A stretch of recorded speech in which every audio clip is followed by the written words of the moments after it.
Sir,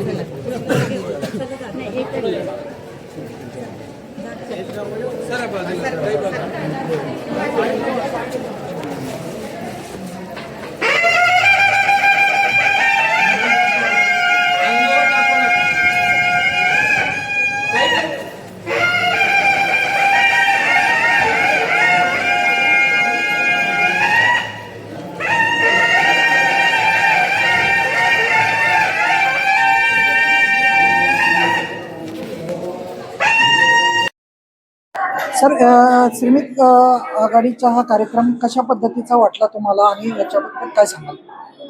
हा कार्यक्रम अतिशय उत्तमरित्या पार पडला.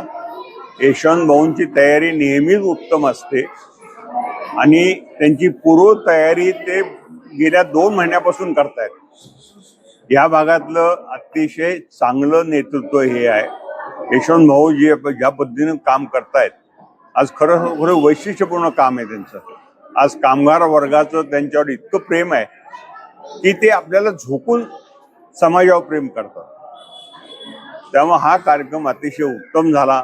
त्यांनी आमच्यावर जे प्रेम दाखवलं यशवंत भाऊंनी किंवा इथल्या लोकांनी, इथल्या नेते मंडळींनी, त्याबद्दल मी मनापासून आभारी आहे. धन्यवाद. आपल्याला जो महर्षी पुरस्कार मिळालेला आहे, आता तरुणांना आणि युवकांना काय मार्गदर्शन असेल? आणि काय नाही, चांगलं काम करा.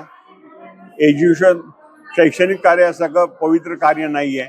त्या कार्याचं तुम्ही झोकून दिलं तर आनंदच आहे. बाकी आयुष्यात तुम्ही सतत चांगलं काम करत राहा की त्यामुळे आपल्या देशाला प्रतिष्ठा मिळेल, देशाचं वैभव वाढेल. देशाची संपत्ती वाढवायची असेल तर भाऊंसारख्या कार्यामध्ये या, चांगलं काम करा, मोठं काम करा. आज IT क्षेत्र ओपन आहे, बऱ्याच क्षेत्रामध्ये तुम्हाला काम करता येतं. एवढाच माझा. आज जे शिक्षणामध्ये जो काय बदल होत आहे, AI येत आहे, टेक्नॉलॉजी येत आहे, शिक्षणामध्ये जो बदल होत आहे, आपण यामध्ये काय नवीन काय घ्यावं असं वाटतं तरुणांनी?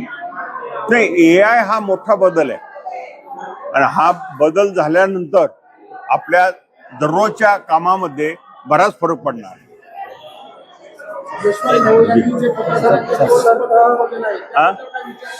निश्चित विचार करणार. सर, आज शिक्षण मंत्र्यांचा राजीनामा झाला. केंद्रीय शिक्षण मंत्री